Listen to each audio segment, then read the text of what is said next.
The bell? Oh.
Ah, thank you.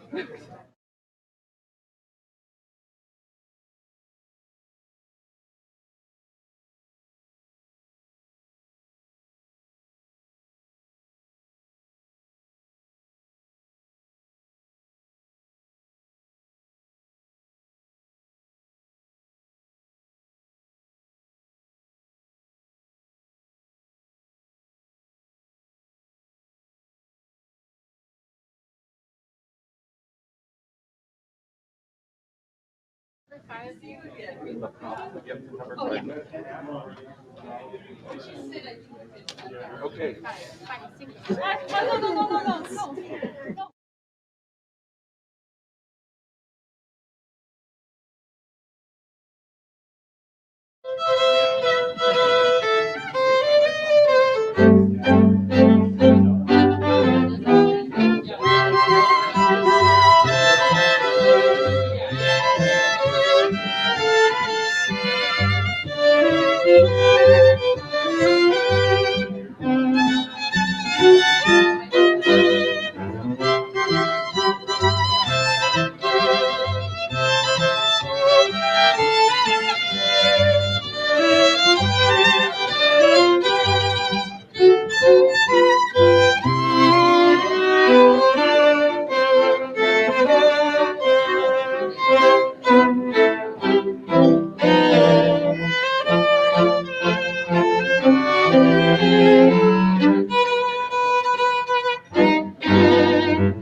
Okay, what's next?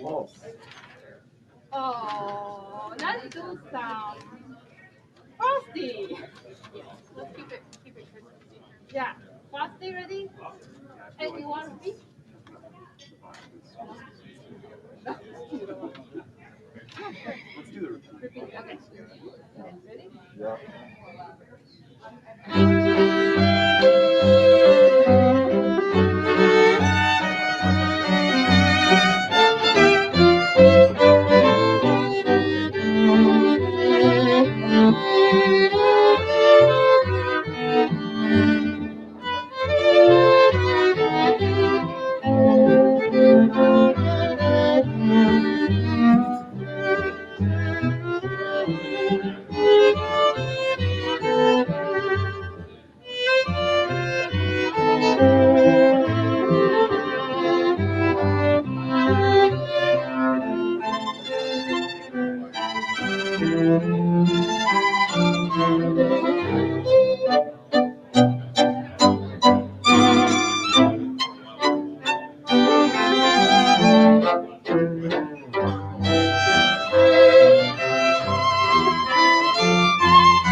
Should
we do last thing?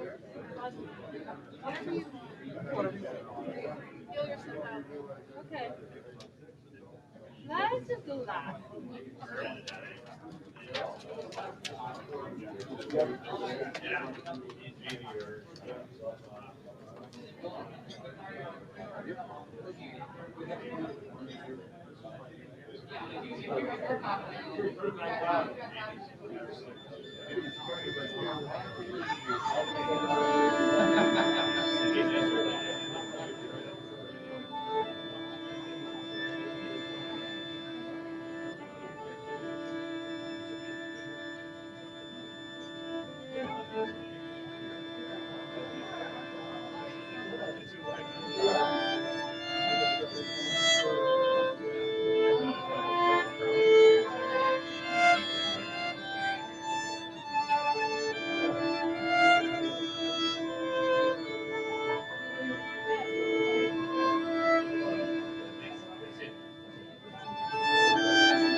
Boston North.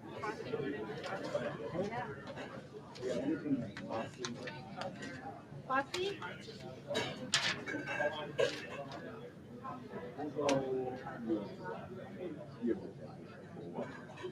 Should we do the hapa?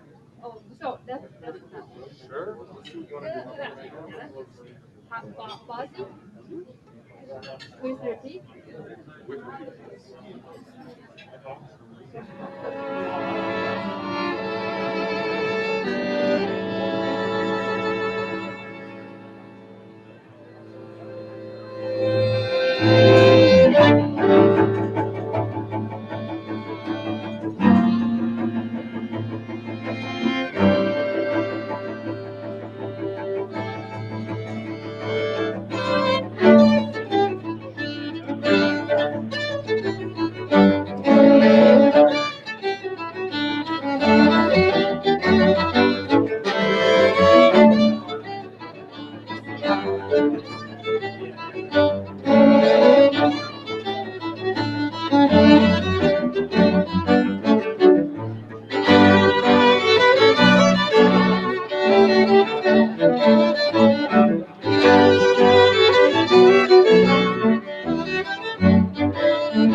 Okay, hapa.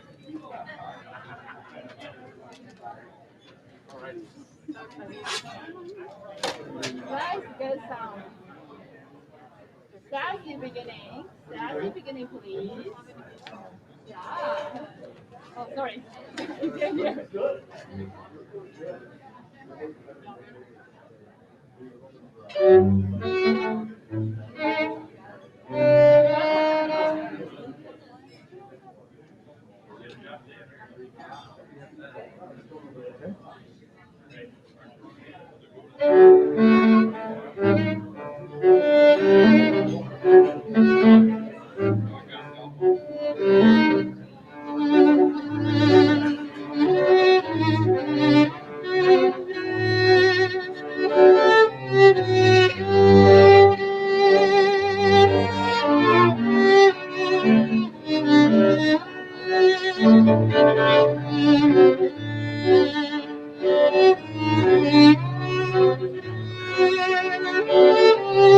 Thank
you. Awesome. Okay, what's next? White Christmas? You wanna? I was gonna say, do you what? Which one? It's, oh, you sure? It's just maybe we do a save this for the. Oh, White Christmas was that later. Like, with the other. Oh yeah, you got it. Okay, should we do that instead? That you know more? Sure. Yeah, why not? Are you ready?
About 5 minutes. Awesome. Should we do silent night? We need to do it. Silent night. Or we could do like this. Oh yeah. Are we gonna definitely finish? What? We have to finish. So let's do a short silent night and then we'll do Yeah, let's just do those two. Sure. Yeah.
Merry Christmas, fellow Rotarians and guests. Happy holidays. Thank you for being with us here today. And I would like to thank the music that was delightfully played by the Sioux Falls Chamber Music Collective String Quartet. Can we all give them a round of applause?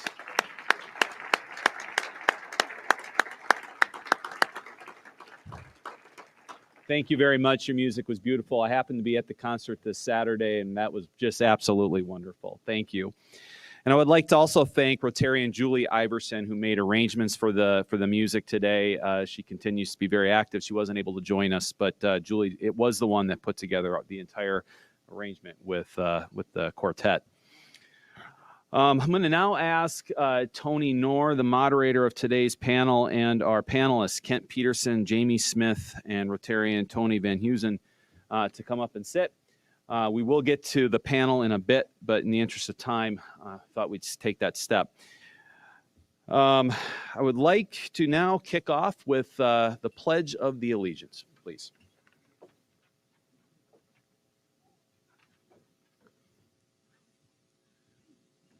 I pledge allegiance to the flag of the United States of America and to the republic for which it stands, one nation, under God, indivisible, with liberty and justice for all. I'd now like to invite Rotarian Joel Dykstra for today's invocation.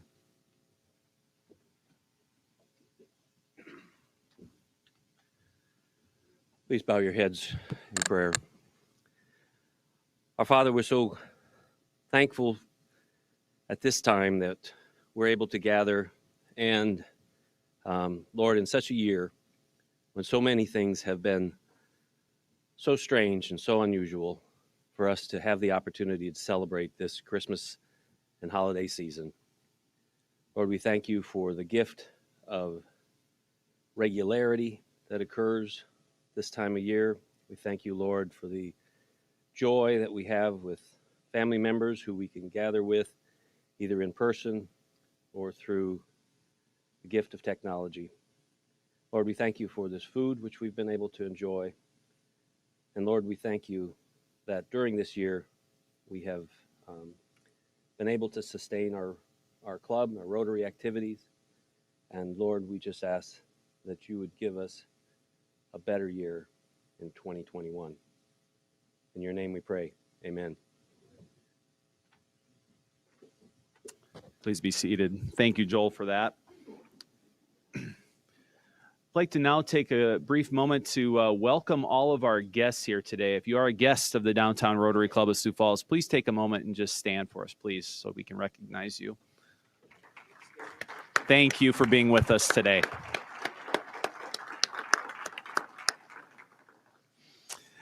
Normally we don't do this on the last meeting of the year when we are celebrating Christmas, but we are going to induct some new members today. We continue to have a flurry of new membership opportunities, I'd like to start with a couple that we are going to have here today. I'd like to now invite up Rotarian Jesse Schmidt to introduce our first.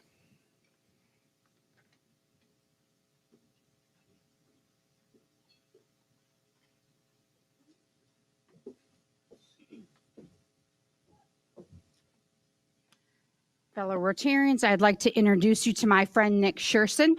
Nick and I met while we served on the Planning Commission for the City of Sioux Falls, and we had the lovely distinction of updating the zoning codes for the first time in 30 years, which you probably know as Shape Sioux Falls, and the development of Walmart at 85th in Minnesota. So that's our claim to fame, or I don't know what, maybe not fame.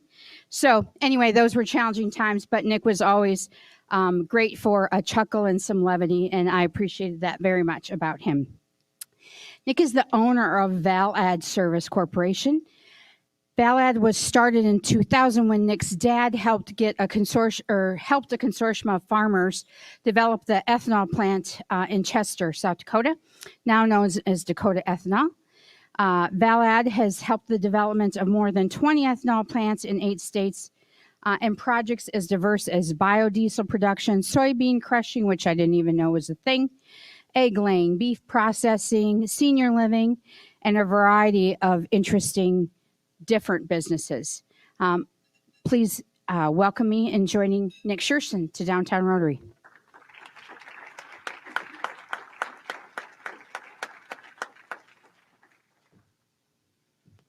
Thank you. It's great to be here. Have been a Rotarian in the past. I got my start in Rotary with Sioux Falls West back in 2003 before moving out of state, and I rejoined West in about 2010. So I served as president there 5-6 years ago, but excited to be part of downtown. I'm married to a lovely wife, Gina. She's a teacher in the Brandon School District. So God bless the teachers right now and the people who have to live with them. We have 3 kids. They're 11, 8, and 5. They kind of run the show at home, which is a good thing. So the things I get to do in my spare time are coach basketball, coach football, coach hockey, coach wrestling, coach track, coach some baseball, other fun things. Like Jesse said, my company is called Valad Service Corp. We do project development, private equity consulting. So we take projects from start to finish. A lot of ethanol, a lot of soy crush, senior living, different departments around the U.S. Been involved in, I think, 26, 27 states now and just over $3 billion in projects over the last 20 years. So we have a lot of fun doing that. And I'm excited to be part of Downtown Rotary, and thank you for the opportunity.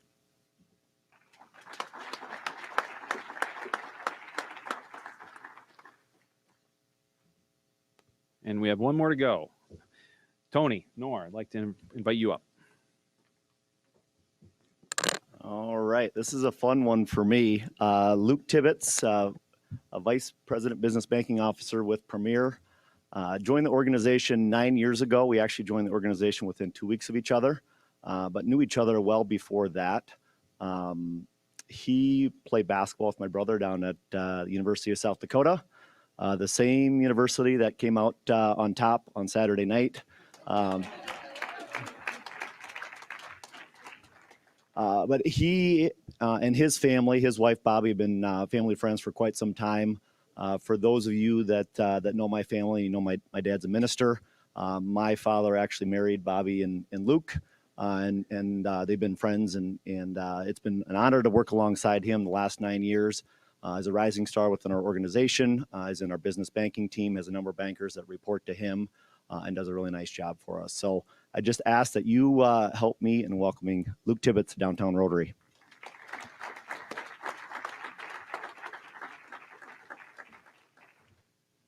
Thanks. As Tony had mentioned, have some ties down to USD and spent a lot of time with one of our speakers, Kent Peterson.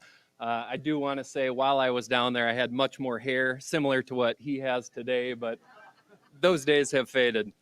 As Tony said, I've been part of the Premier team for going on 9.5 years now. Tony and I came on together right about the same time. It was about a month before Dave Rosenboom joined our team. So Tony and I like to remind him often how he decided to make the move once we moved over to Premier. So don't know if that's entirely the case. I've been fortunate to come to a number of the Downtown Rotary events, hear a lot of the great speakers that have spoke to the group. And when Tony had expressed interest in me joining, was thrilled for the honor. So again, just want to thank you guys for allowing me to come and become a member. Thank you.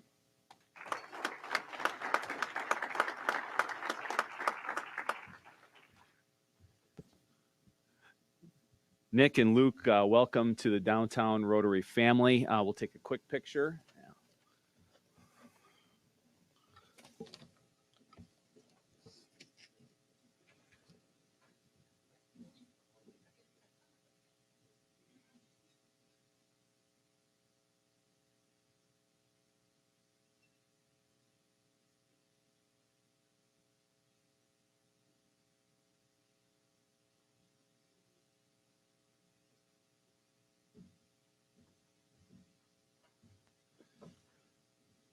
We'll now start the program, and I just want to start off by acknowledging a very important fact. No doubt, when you are planning to meet with friends or family for a holiday celebration, you're always told not to bring up politics or religion. We wanted to demonstrate that here at Downtown Rotary, we can have a holiday celebration and have a political conversation that is civil and constructive. So with that, Tony, Nora, I would like to turn it over to you. All right, thank you, Jason. And welcome, fellow Rotarians. As Jason said, typically we wouldn't have a program during our holiday celebration, but this year has been anything but typical. We got a lot of ground to cover, and these three gentlemen will be heading out to Pier here in a couple weeks, and we wanted to have an opportunity to understand what priorities are out there and what we can expect here in the coming months as the legislature gets to work. But I'd like to begin by welcoming those here in person and the hundreds and potentially thousands more that are viewing online. We have a lot of interest in our online platform, whether it's Facebook or YouTube, and we thank you for joining us. We're fortunate to have three distinguished guests with us today. Three guests that are public servants, and we're very appreciative of that. So I just ask that you join me in welcoming Tony Venheisen, Kent Peterson, Jamie Smith to Downtown Rotary.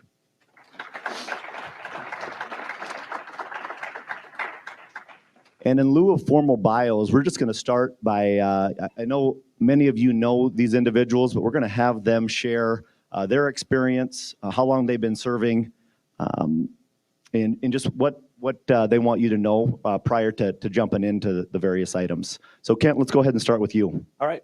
Thank you very much for having us, number one. My name is Kent Peterson. I'm the incoming majority leader in the South Dakota House of Representatives. Farm kid from Salem. Grew up, born and raised in Salem on a farm north of Salem. Attended McCook Central High School and went on to USD to get my undergrad and master's there before, go Yotes, before coming into Sioux Falls and wearing one of these things every day for 5 years, doing financial services and financial advising. And that's where I met my lovely wife, Cindy Peterson, who is a member here, who many of you know. And I did an, oh, by the way, what do you know about farming? And the rest is history. We've been married for 10 years coming up this January. We have 2 kids. My son Alex is 8. Third grader Maddie is 6, kindergartner. And they are the reason that I serve. Everybody always asks, how did you get into this? Well, 2 things. First off, my brother was the one in my family that was involved in politics and worked on some governor campaigns and things like that. And one day he came to me and said, hey, Kent, what do you think about serving in the legislature? I said, no, my wife's pregnant, Cindy's pregnant, and our son is 1.5. And he said, well, just think about it. She gets to do lots of fun stuff. I think you'd be really good. So I called my wife up, fully expecting what the answer would be. And I explained to her what he said, and she said, well, and this was when I didn't know how much time it took. So granted that. Oh, about 6 weeks or so. Oh, we can do anything for 6 weeks. And she said this next, which still floors me to this day. You can't say no because of us, and you can't say no because you're scared. We need good people like you out there. I think you'd be great. And I didn't really know how to answer that after that. And so, lo and behold, signed the petition. Didn't have a general or a primary, so I was elected as soon as I turned it in that following Tuesday, and here I am. And because somebody asked, and I didn't have a good enough reason to say no. But honestly, though, it's not something I intended to ever do, but I'm sure glad that I did. So thanks for having me. And so are we, and that was 7 years ago. So thank you. This will be session 7. Going into my final, 4th and final term. Yep, I was elected in 2014. I served as the House Assistant Majority Leader in 2017 and 2018, and then I'll be serving as the Majority Leader here my final 2 years. Excellent. Thank you for your service. Tony. Yeah, my name's Tony Venheisen, Rotarian here in this club. I grew up in Armour, where my dad was the dentist. Dad is back there in the corner today. I went to South Dakota State University for undergrad, law school at USD. When I was in college, my first political job was with the Mike Rounds for Governor campaign when he was running in that first primary. It was through that campaign that I really met my wife, Sarah, who's over there. Won that, of course. Worked with, well, in fact, Joni Johnson, who's there, and I ran the Rapid City office together for Mike back 18 years ago. And so she got into what she's doing, too, in a way. Did that, worked on the re-election campaign for Mike with Kent's brother, Drew, who he just mentioned. And stayed through politics as I was in school, and then helped my father-in-law, Dennis Dugard, who's a club member back there, get elected in 2010 and served in his office. So I spent 2 legislative sessions in Pure with Mike and another 8 with Dennis. And then when Governor Noem was elected, she asked me to stick around, which I did for a while, and then left and then came back. And so I'm going into my 3rd session with her, lucky 13th session overall in Pure. So I'm looking forward to it. Excellent. Thank you, Tony. And since we're connecting the dots, Tony and I are from the same hometown. Kent and I lived together in college. So this is South Dakota as you know it. So welcome, Tony. Jamie. You bet. Thank you for having me. Jamie Smith. I am the House Minority Leader currently. I grew up here in Sioux Falls, went to Washington High, at the old Washington High. Graduated '89 from there. I was involved in lots of different things. Interesting that you'd say all your coaching things. I'm a coach in many different things, but you seem to be conflicted because there's wrestling and basketball in the same sentence. And I'm a wrestler, and there's no skills at all when it comes to shooting hoops. But I went to Augustana College. Luckily, I also was good at singing. I took a voice scholarship to sing because I'd ruptured a disc in my back, I found out, so wrestling was done. I go on. I've worked in many different areas throughout the community, but I went back and got a teaching degree, and I was a teacher and a coach for years. That was my first, I'll say, real long profession that I had. Teacher and coach. Head wrestling coach was my final position at Roosevelt High School, and then I needed to get out so my wife could stay home with some kids. She wanted to stay home, and I couldn't make it teaching. So I sold orthopedics for a little while and realized that wasn't probably the best fit for me, standing in the corner of an operating room waiting for a surgeon to ask the wrestling coach what to do when he's having a problem. So I've been in real estate now for 15 years. I have a great family. My wife is the librarian at Edison Middle School. I have two boys, one of whom has gone on to college. He's at WashU in St. Louis, football player. And then my second son is a sophomore at Lincoln, and he's in all the plays. You've probably seen him on the stage if you've gone to plays throughout the community. So they mentioned how they ended up getting here. I was asked as well. Karen Soley, Reverend Karen Soley, a pastor, she was a family friend, a client of mine, and we were working on selling a little house, and then she made her husband leave the room, and she said, now the real reason I'm talking to you is I think you need to run for an open seat in District 15. And I had all the excuses in the world why this probably isn't the best thing. I have kids, I have clients, I have a job, and she said, nope, you really need to think about this, and she's very persuasive. And after talking to my family, friends, they said exactly what they said to Kent is we need people in Pierre that represent us and do a good job, and the rest is history. This was my third term and second term now as the House Minority Leader, which definitely does take a lot of time, Kent, so you're right about that. And your last name's Noor. Is Nabil your dad? Yes. Nabil, before he was a pastor, was at Our Redeemer Lutheran Church and was my youth leader. So there's a connection there. There you go. Figured if you gave us enough time, we'd get this figured out. So, well, welcome and thank you for your service. And I guess lesson to Rotarians: keep asking good people to represent us in Pierre. We love the state that we live in, and for us to continue to enjoy that, we want good folks out there making decisions for us. We're gonna turn now our attention to something that's been a topic of conversation. We're gonna jump right in with marijuana.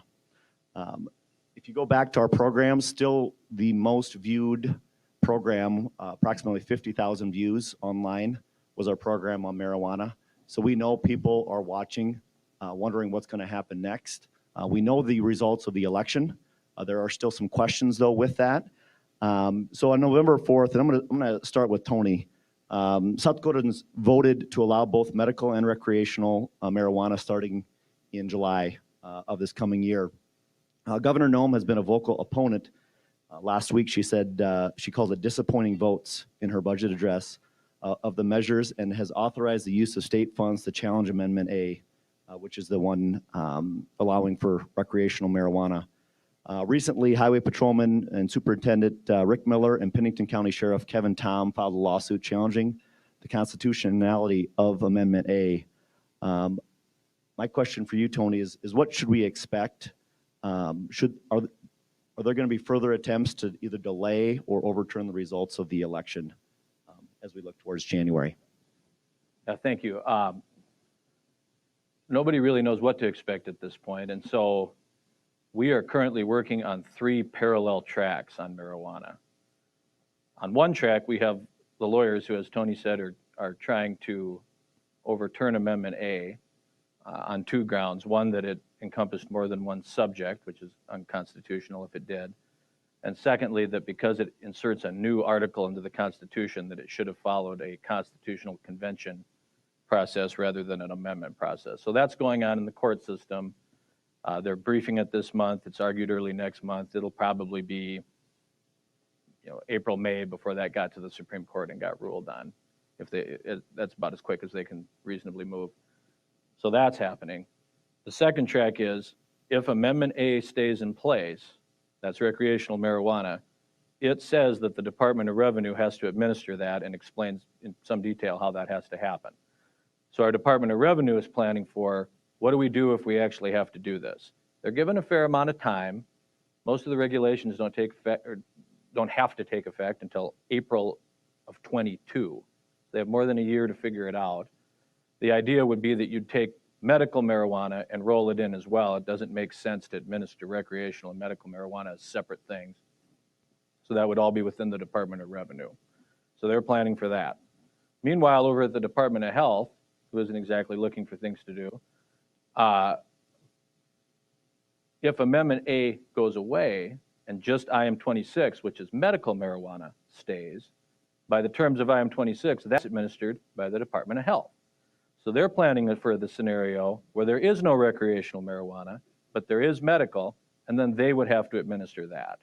I think everybody assumes and agrees that medical marijuana is not going away. It passed by a strong margin. I don't think there's any will in the legislature to repeal that.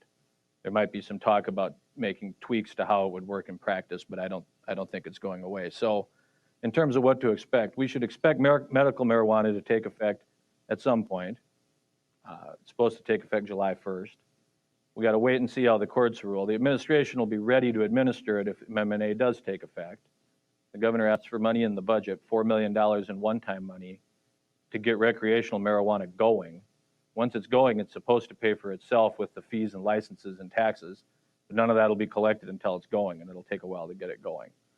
So we're planning for every contingency, I think, but it's not something that the governor was excited about doing or wanted to be doing. Yeah, thank you. Kent, any role for the legislature to play moving into January? Well, there's the two different tracks there. Like he said, the constitutional amendment is largely out of our hands by design. And so, we have to let that process play out and see through the court system what comes of that. Initiated Measure 26, there may be some issues and or tweaks, but that's a process like any other that we have to let play out as well. And so I would say fairly limited right now, but obviously subject to change. But like Tony said, IM 26 was not close. That's something that we have to get ready for and get implementation done. The constitutional amendment A is another story with the constitutionality of it. And so as that plays out, that'll determine if there's anything we need to do. I would say there's likely, if constitutional A is upheld, if there's anything that would have to be done, it could potentially be a year from now in the following session. If there's anything statutorily that has to come with that, I see that's when that comes. Yeah. And Tony, you mentioned $4 million one-time money. What does the state see in terms of ongoing expenses and potentially ongoing revenue as a result of this? We don't even really have a good projection right now. It's difficult to say. In the state of Washington, which is a bigger state than us, they have 40 full-time people who work in the marijuana office. We're looking at Colorado. We're looking at other states that have done this. But that's honestly the first thing we're going to spend money on is to hire some people to help us understand how this all even works. We got a long way to go then. Yeah. Jamie, anything that you want to add on from your perspective? I just hope that we follow the will of the people. There's an election and the people voted. I was here a couple months ago, and it was no secret that I was really indifferent to the recreational marijuana. I could have taken it either way, but now that the people have spoken and that's the direction they want the state to go, then I think it's our job to make sure that we put laws in place that help facilitate that in a safe and prudent manner. Yeah, thank you. And we'll learn more as we move in. We'll watch with Amendment A how that plays out. Let's turn now. You talked about your families. You're going to be leaving your family shortly and heading out to Pierre. How will the legislative group, or how will you meet safely in the midst of the surge that we've been experiencing? Expectations around masks, precautions, protocols. What does that look like? You have lobbyist considerations, the various groups that come out to Pierre to visit. Kent, you want to take? Sure. So there's been discussions going, and they're ongoing still. We'll vote on a set of rules within the first day or two of the legislature with the rules which we follow in the House and the Senate. We have joint rules. And so within that will be different parameters that have to do with, what's the rule on masking? Within the House so far, not a mandatory thing, but highly encouraged. We're going to make available so that if members want to have protective barriers, we sit 2 by 2 typically on the floor. If you want to have a protective barrier between you and your seatmate, between you and at the front of you, at the front of the House chamber, we're going to have protective barriers or sneeze guards for our staff so that they feel comfortable. The biggest thing is we need to have a certain amount of staff to be able to run. As I've told our members from the beginning is I want to have an in-person session if possible. We did veto day and we did the special session in October, more of the remotely / hybrid model. And it worked for that because it's a one-day deal. But when you start talking about committee structure, committee day-to-day work, kind of boots on the ground, how you get in and dig on and working on bills, doing that through a computer screen I don't think is going to work. And so we need to find a way, and I told them we're gonna probably have to make some sacrifices to be able to do that so that we can be in person. Now, we're gonna have some hiccups. We were out at Pierre for the budget address, and we've had some people test either before or after that, and that's going to happen. As I was talking with Senator Schoenbeck about, we have a member, he goes, I think we're gonna have this phone call more than once going forward. And that's just part of it. And we have to figure out the protocols for that, which we're still figuring out of if we get to a certain level, do we need to do things? Do we need to have it so that the Speaker of the House can, by the stroke of a pen, change us from in-person to more of a hybrid or remote setup? And so those things are ongoing, very fluid, because this is very fluid. As the vaccine is starting to come out, I don't think that will get to us until we're partway into session, nor should it. And I think that should be in the hands of the people that really need it, our frontline workers, our people that are caring for these people, the people in the nursing homes. I think those are the people we don't need to or should go to the front of the line whatsoever. So like I said, it's a moving document, but ultimately we're going to have to sacrifice because we still need to get the business done. And we want people to feel safe in doing that. Yeah. From a lobbying perspective, there's a lot of traffic on any given day at the Capitol. What does that look like for those that are? Well, for example, like I'll be the chair of State Affairs, which is one of the committees in the House or in both houses. And so we're going to make it available so that if you want to testify remotely, you can do. I'll let you dial in either via Zoom or via phone. And we started doing that more in the last few years. I think, and we're going to encourage that. I think unless you're maybe one of, there's, I would say, between 100 and 250 people that are in the Capitol every single day, contract lobbyists, people that work for different organizations that are going to be part of that inner circle that are there every day. Beyond that, if you're not comfortable, or maybe if it just works better for you to just Zoom in or do that, we're going to say that's fine. And that's okay. Now, a lot of what happens, and the people that have been around there is, the lobbying happens in person. And if you have an issue that you're passionate about, you come to my desk on the floor and you give me your 30-second spiel. And that's maybe the part that can be difficult. And so that'll be a little harder potentially, but I think if, we have the protocols in place, we can still do a lot of that stuff. Tony or Jamie, anything to add to that? It's been a long discussion, and I'm not to the point where I love everything that's been decided, I'll be honest with you, but we're getting closer. and we've been going back and forth, and part of it has to do with that mask became such a political issue, and I just wish they hadn't, but then when it comes down to testifying and remote, I encourage you as well, if you're going to testify, I'd sure like it to be done remotely, because I mean, we already get the Capitol crud every year in the building, and I can only imagine with COVID. So I hope that we limit if the schools like coming to visit Pier this year. We just don't need as much of that. If you need to come to Pier, I'd say you need to come to Pier. But if there's a way that we can do it remotely, I think that it protects you and it protects us, so we can get the work of the people done. Excellent. Thank you. Next one going to be for Tony. Been much talk about the CARES Act. It's passed in late March. South Dakota received $1.25 billion in federal dollars through that.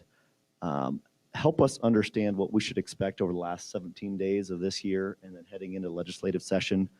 What dollars have already been obligated or spent? What decisions are yet to be determined? Right. Yeah, that was money that was approved in, I don't remember if it was late March or early April. It was interesting because the funds were allocated to the 50 states on a per capita basis, but then they set a minimum amount of $1.25 billion. And so a state like South Dakota actually, because of the minimum, received about triple what we would have gotten on a straight per capita basis. Of course, other small states the same way. And so we've faced some challenges that other larger states haven't faced just in terms of the scale of money that we received to spend. The other thing was a lot of the obvious ways that you would spend that money then were covered by other allocations. For example, we received over $60 or $70 million to the health department to pay for testing and tracing. So you'd think, well, use the CRF for that. Well, no, we don't need to. We have other money for that. As I think people, if you paid attention to this, know, those funds all have to be expended by the end of December, and they couldn't be used for revenue replacement directly. Since the beginning, since April, we've been asking Congress to give us more time to spend this money. It's just not reasonable to spend it that quickly. The South Dakota ethos is to try to spend something in a way that benefits you over time, builds up an asset, plans for the future, and in some ways the strings around this money make that impossible. You can't build an asset. You can't contract for something past the deadline. You have to spend the money by the end of the year. Well, everybody in Congress agrees that that deadline should be extended, I think, but that, of course, doesn't mean that they do it. It's in every bill that anybody has introduced in the last 8 or 9 months, but none of those bills pass. And a week or two ago, if you talk to Dusty Johnson, he would say he thought there was a pretty good chance that something was going to pass, and the senator said there was a pretty good chance something was going to pass, and then that all seems to be slipping away again. So we don't know if anything's going to pass or not. So we're planning to have all that money spent by the end of December. We spent it on all the obvious things first. A lot of the money went to schools. At one point, the Treasury Department said you can push out $500 per kid to every school free and clear without any documentation. We did it 12 hours later. We put $200 million out in funds for cities and counties. They have to show what they're using it for. Most of that money has been spent. I don't know if it'll all be spent. We spent a lot of money within state government in places where it's allowed. But we got into the end of August and we still had probably half the money left. And so then we looked at grants to small businesses who's been affected, grants to hospitals, grants to other health providers, and expected, and Kent was in some of these conversations this time, that the demand would be so high that we'd be prorating the grant amounts. Well, I think in part because of the strength of South Dakota's economy relative to other states, that hasn't been the case. And so sitting here today, we allocated $400 million for grants and are putting out maybe a little under 300.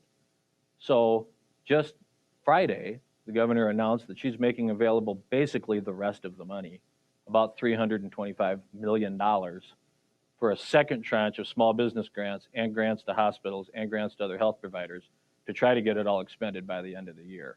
Those first set of grants, we're looking at a time period of March through August for business activity. The second one will look at September through November. And so honestly, take a look at that and spread the word, because the biggest concern is that there are people who are eligible who aren't applying for it. We don't want to be in a position where there are people who need this money to get by, and we get to the end of December and we're sending it back to the Treasury. And so that's the status. We're doing everything we can to get it out there. But the way that Congress wrote the legislation put some very strange restrictions on the money. And then it was up to the Treasury Department to administer it. And they've been great. In fact, you'll call the guy at the Treasury Department and you'll say, how's this supposed to work?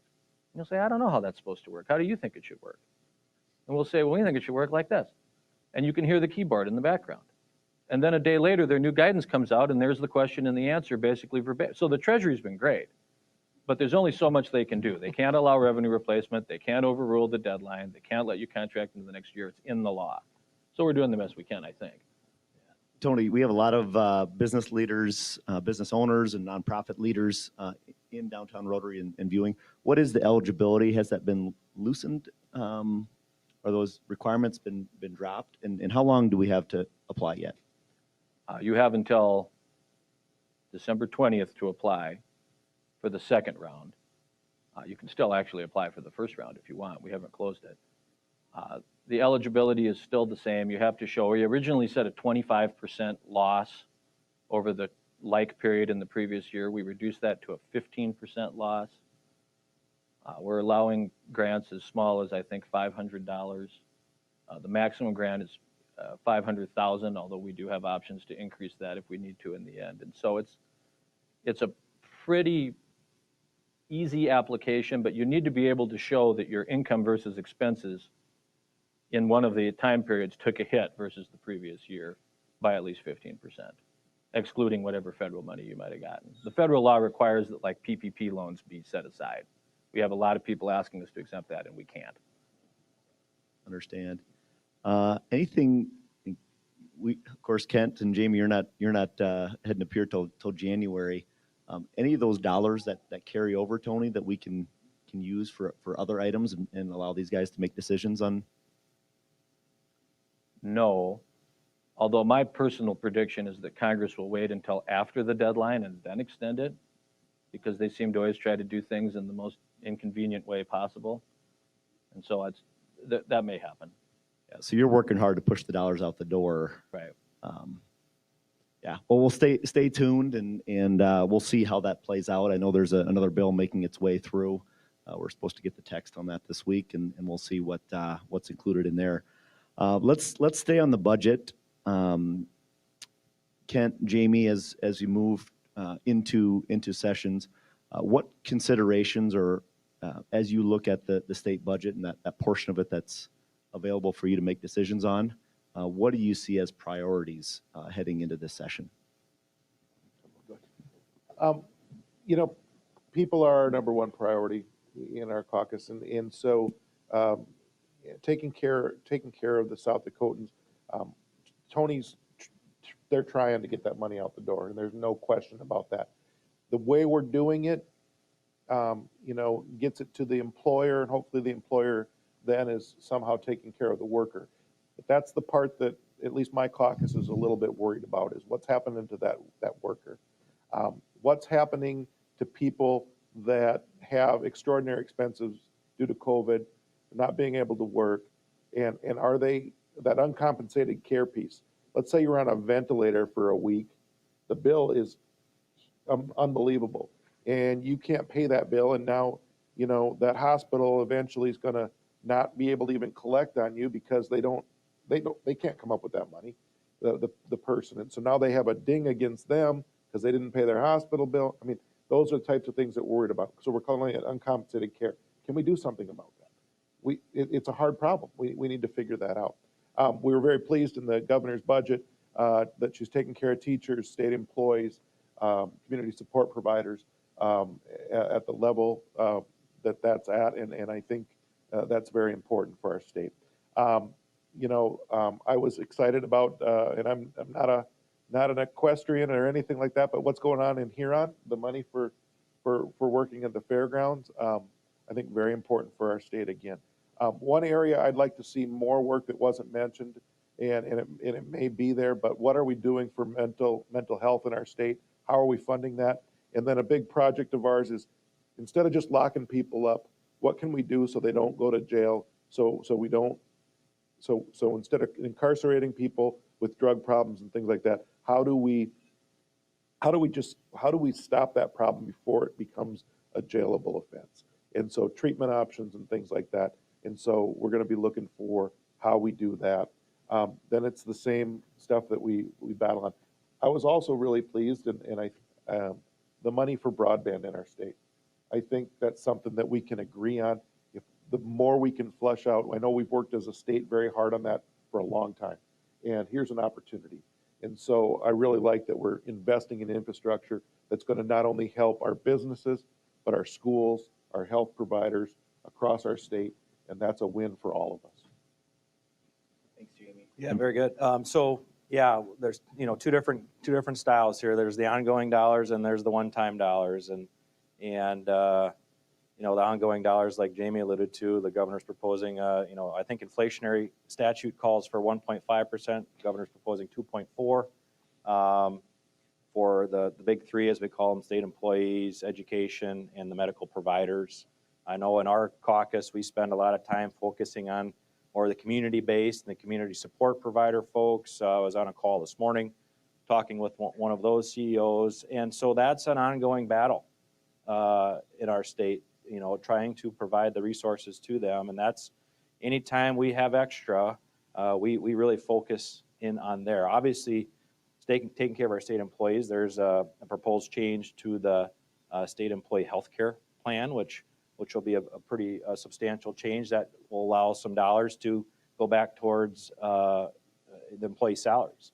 And so I think that's something we really will take a strong look at and hopefully get across the finish line. And then, we haven't, due to COVID and the CARES Act and some of the dollars that could be replaced, build, their time for that, we have an unprecedented amount of one-time dollars available in our state, probably as much as maybe we've ever had. And so that's where the broadband build-out dollars come from, which I think is very important. When I look at that type of stuff, and when our Republicans in the House look at that, we look at things that we can leverage into the future to help create good for many years to come, generations to come. But we also have to be cognizant of the needs of today as well. So I think infrastructure is always an important one. As an old 4-H kid that showed cattle in the state fair beef barn, that's important, as a kind of a backbone part of South Dakota. And so I think there's a lot of good things in there. Tech school stuff, it's all important, and we have to work through our process, which we will do, which will maybe take a little longer because there are so many dollars available, and the fights might be a little harder. They say sometimes it's easier when you don't have any money. And we've got the opposite of that this year. And so, but we'll figure it out. We will. And we'll prioritize what's best for South Dakota. And we have to, because it's ultimately got to pass the House, the Senate, and get it across the governor's desk. Great problem to have, and a situation I know that you'll work together to find solutions to. Let's talk about a couple things. You mentioned a couple of priorities in the governor's address, and then I know there's been talk about liability for small businesses with around COVID-19 and what their employees can do in terms of filing suit.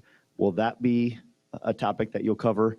And in the last couple of years, we've had, I'll describe them as social or moral issues that have come up: transgender, bathroom bills, anti-vaccination. Do you expect some of those items to resurface?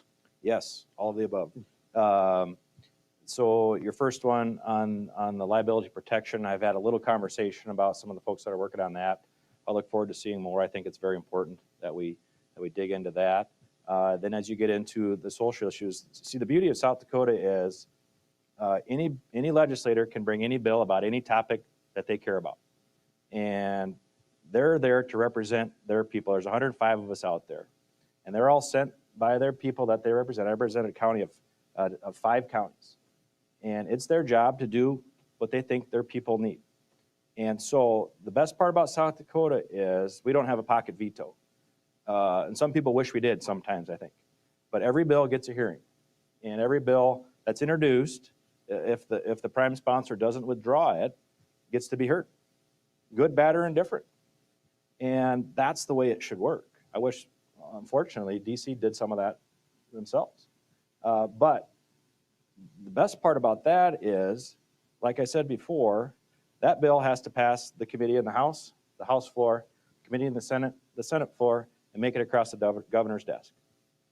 So the good stuff makes it. The stuff that's not quite ready for prime time doesn't. And so, yes, we're going to deal with issues, maybe issues that aren't fun to deal with, but it all works itself out in the process. Thank you.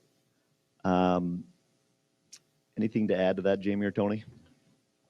I'm sure that they'll be back, and generally I'm on defense on all those bills that you're talking about.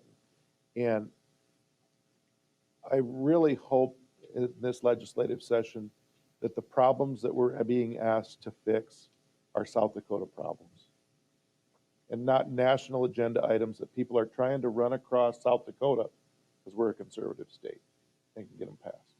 And that happens year after year, and it just gets really frustrating. And they've been turned down, and then they keep bringing them back to the state of South Dakota to try to get it across. I want to work on solving South Dakota problems and be there working for the people of South Dakota. Yeah, thank you. Let's switch gears now. Kent, you mentioned 105 legislators out there. I believe of the 105, 94 are Republicans. Safe to say there's a Republican supermajority. My question is the ramifications of that in our state. I'm going to start with Jamie, of a supermajority, and we don't have, to my knowledge, one Democrat serving in a statewide office. Is there a lack of checks and balances, and what are the dangers? Yeah, the legislature does not represent the people of South Dakota with the makeup of what our state looks like. You know, you heard his numbers are exactly correct. There's 3 senators out of 35, and I have 8 in my caucus out of 70. That's not the percentages of Democrats to independents to Republicans in our state, but that's the way that it's turned out in through this election process. There's all kinds of reasons we could get into why that happens, but it is frustrating. That being said, there's nothing I can do in my caucus without working with somebody. That makes everything we do have to be better because of that. There are great people across the aisle that we work with each and every day to get things done.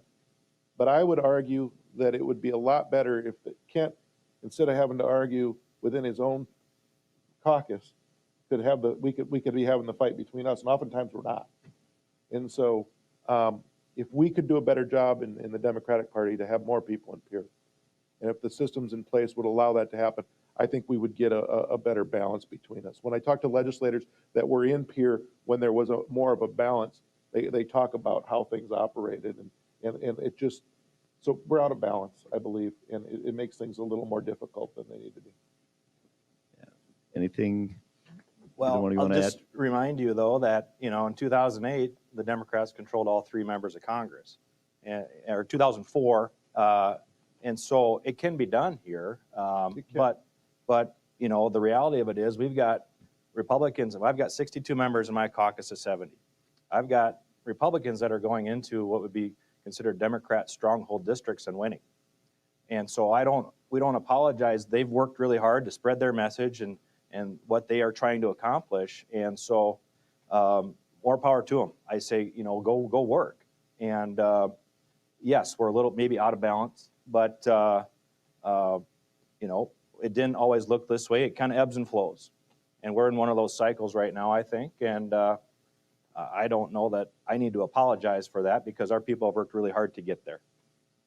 Well, and maybe they're demoralized, I don't know, but this is the most Republican legislature since 1953, the year that my dad and Governor Dugard were born. And there were only...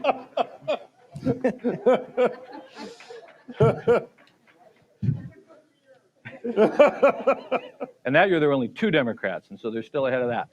But But you look at the state Senate, I'll pick on the Senate, not the House. You look at the state Senate, there's 35 seats, and the Democrats didn't contest 18 of them. And so they conceded a majority. They didn't run candidates in Aberdeen, Brookings, Watertown, Mitchell, Huron, Pierre. I mean, those are all the ESD towns. That's where they generally get their majority, and they didn't run a candidate. And so at some point, somebody in the Democratic Party, and it's fine with me if they don't, I'm not complaining, but at some point they got to get organized and get pushing here because, yeah, they win their seats in the districts where they're strong, but to Kent's point, we put up candidates and they win even in districts that are Democratic. What are we supposed to do? Thank you. We're going to turn. We're coming down the home stretch here on time, and we want to allow our Rotarians to ask a few questions. But I got a couple more before we jump into that. You better. Let's talk. You better. Let's talk. We mentioned COVID. Every program we've had the last 9 months, we talk about COVID. But let's talk about South Dakota's response. Governor Noem has either been lauded or the recipient of criticism for our state's response to the pandemic. We've seen this at both the local and national level. For our state and for our local officials, there's varying approaches. In all states are trying to strike that right balance for their people between personal and economic freedoms and the health considerations and various policies. Tony, for you can summarize our approach to this point. What have we learned, and what metrics or issues are most important to the governor or to your administration? And how do you respond to those critics who say we aren't doing enough? Well, you said she's been either lauded or criticized. I think she's been lauded and criticized. And certainly this is a topic that everyone pays close attention to and has an opinion on. She said early on in the pandemic that she wasn't going to mandate a shutdown. She wasn't going to close businesses. She wasn't going to close the borders. And that set her aside from a lot of other governors and a lot of other states early on, and she's been consistent on that throughout. And I think she would say that she didn't seek out national attention for that position, but the national attention found her because she was outspoken about it. And so it is what it is. We in South Dakota today are on a downward trajectory in total cases. I think it's 12,643 cases today. It's been going down for about since the 18th of November. It's the lowest it's been since the end of October. The hospitalization rate, which is, you asked about metrics, that's the one key metric.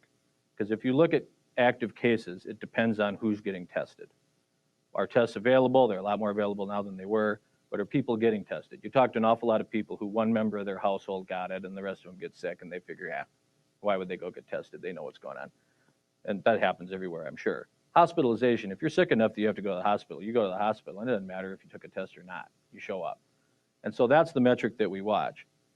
Back in March, the modelers were telling us that uncontrolled, we'd have 10,000 people in the hospital in South Dakota. They said if you put controls on, that'll be 5,000 people. So we have a plan to accommodate 5,000 people in the hospital at once in this state. It's still ready to go. Our hospitalization capacity is 2,400 people. So we have this plan. We're renting out the Premier Center and the Swift Health Center and the Dakota Dome and setting up these camp hospitals, and it's horrifying. But we have that plan, and it's ready to go. Continue on, and the model revises down. I remember the day that the model came back and said you're not going to go above 2,400 people. Great, because that was what we wanted to avoid. Well, we stayed much lower than that. We go through the summer. The big initial spring wave that they had on the east and west coast, we never really got in South Dakota. If you look back now, our cases were very low. Deaths were very low. We get into the fall here, we get caught at either the end of the second wave, or I actually think the beginning of the third, North and South Dakota. We saw our hospitalizations go way up to about 600. But again, we were worried it would be 10,000 or 5,000 or 2,400. We peaked up at 600. Today we're down to 441. The exception of yesterday, it's the lowest it's been since October 29th. And so we're on a very noticeable downward trajectory for hospitalization also since really the middle of November. There's a lot of talk about masks, shutdown orders, what should we be doing, what shouldn't we be doing. If you look at other states now that are, somebody, actually a friend of mine who's a member of this club said it almost reminds them of a rolling blackouts or brownouts. And it kind of does. North and South Dakota seem to be through the worst of it. You have Minnesota, you have Illinois. These are states that have taken far more draconian measures than South Dakota has, and they seem to be having very similar results. So more and more you have to wonder if this isn't, the old king of England going out to the tide and telling the tide not to come in, and sure enough it does anyway. You have to wonder how much what we're doing is at the margins versus what's going to happen. The good news is the thing that we can do is get the vaccination out there and promote that. And I am told that our health systems took receipt of the first 7,800 doses this morning. And I think they'll be starting to deploy them probably tomorrow. We get 7,800 doses this week of the Pfizer vaccine. We get 14,600 doses of the Moderna vaccine next week. We have 19,000 healthcare workers in the state that are on the front line, and so that works out about perfectly. They should all be vaccinated by the end of next week. After that, we'll get another weekly allocation of both going forward. So the next priority is people in the nursing homes. Those should be done in January. We don't really know more than about 4 weeks out what our allocation is going to be. And so it's hard to say how long it will take to go from the nursing home people to first responders and other healthcare workers to people over 65 or people with vulnerable conditions, and then you get down more into some of the other priority areas in the general population. But it seems like we're on a trajectory to have those out by spring. I know Kent mentioned that probably doesn't help us much for the state legislature, but maybe by the end. So that's the light is definitely at the end of the tunnel now. Thank you. I know a lot of excitement around as folks begin to get vaccinated. Jamie, I want to give you an opportunity. There was a December 5th New York Times article titled "Death Came for the Dakotas." In there, you were quoted saying it's mind-boggling. We're dug in. You want to unpack that a little bit for us and what you meant? Yeah, he, the author of that, Frank, help me on his last name. I can't say it right. Anyway, we had a long conversation just about the climate here in South Dakota because what he was writing, he wanted to understand all the viewpoints. And when I say it's mind-boggling is the fact that masks became such a politically divisive weapon. That bothers me because they can help, and they do. We look at what happened in Brookings. Brookings implemented masks early on. It's a college town, for goodness sakes. But they were able, because of what they chose to do in that community. You also see that we've changed our trajectory when cities have made different decisions in the state of South Dakota, Sioux Falls, Rapid, with making different cities. I early on agreed with the governor's administration that we can't maybe have a one-size-fits-all for the state of South Dakota because geographically we're very different. And what happens, but the virus doesn't care if it's a small town or a big city. And so that is what I was talking about. And then we're dug in. People take their camp that they're in, and they're dug in. They're not going to move. I think the gentleman from North Dakota that was quoted in that article says that maybe Dakotans are stubborn people, and he was a Republican. Maybe we're stubborn people. Maybe we are, but it seems like people took a place. They dug in. I had my side. They had their side. But what we really need to do is work on respecting our neighbors. We need to work on the fact that we have healthcare workers pleading for us to help them make it a little bit better. And I'm glad that the numbers are coming down, and I'm really excited about the vaccine being here now. We just got to get through this next push. And what we also need to make sure we do is show people that the vaccine's safe. Because we had an anti-vax bill that went through last year, and there's a big belief within certain parts of our state that we shouldn't do that. And that's not going to help any of us if we don't come out and get that vaccine. Thank you, Jamie. And thank all three of you. We do have just a minute or two here. We have a question or two from our Rotarians in the audience.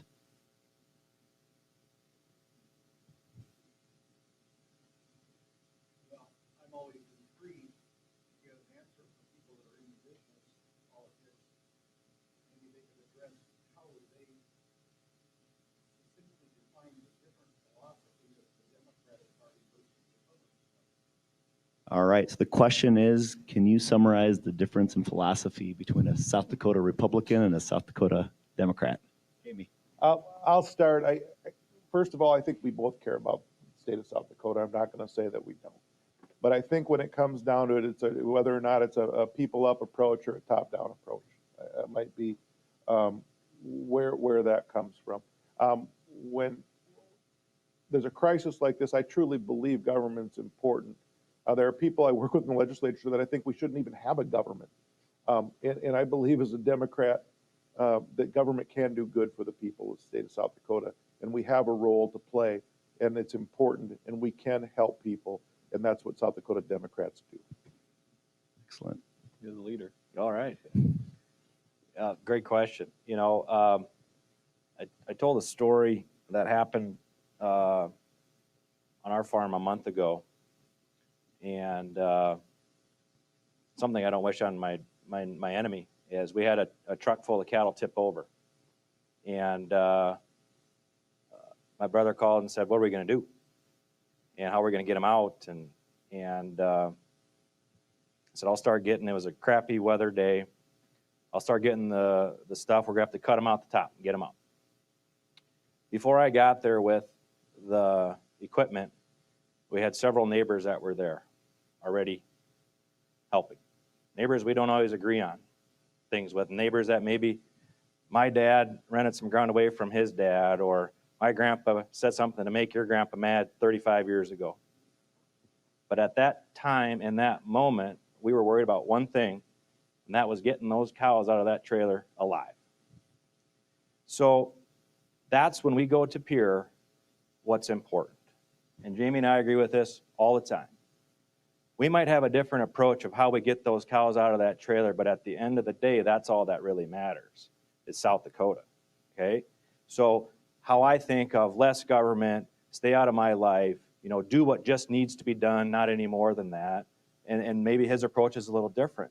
But at the end of the day, he's got kids, I've got kids. I want them to have an opportunity to have a good education, right? I want to make sure our infrastructure is in place to be there so I can take my corn to market and not have to worry about how it's going to get to wherever it's going. Okay, so we can get caught up in the minutia and the little details of things that I think really don't matter. Or we can talk about the bigger picture of why do we do what we do. And we can figure out those differences. And so, you know, there's a lot of ways to skin the cat, but I think at the beginning of the day and the end of the day, South Dakota has to come first. Well said, Kent. And I think you're sitting between the four-way test, something that we hold up as Rotarians. And I think we just, to Kent's point, we can get to a point where we disagree, but yet still are agreeable on various things. And I think a lesson learned here for the three of you to share the stage.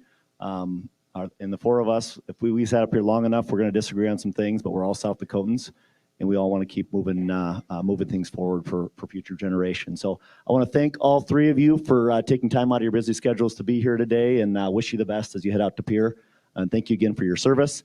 For our Rotarians and those joining us online, we will be off for the next 2 weeks. So hold those that you hold dear close to you. And we'll come back January 4th. We're going to have Executive Director from the Bishop Doubly House with us talking about what 2020 has looked like and what to expect in 2021. We wish you all a Merry Christmas. Thank you. There we go. Thank you. Yeah.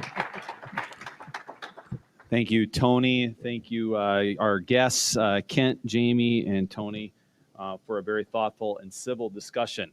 We demonstrated that at Downtown Rotary we can have those no matter the celebration, no matter the time of the year. Like Tony mentioned, we will not be meeting next week, Monday, or the following Monday. We'll be here again on January 4th. Merry Christmas and Happy New Year. Thank you.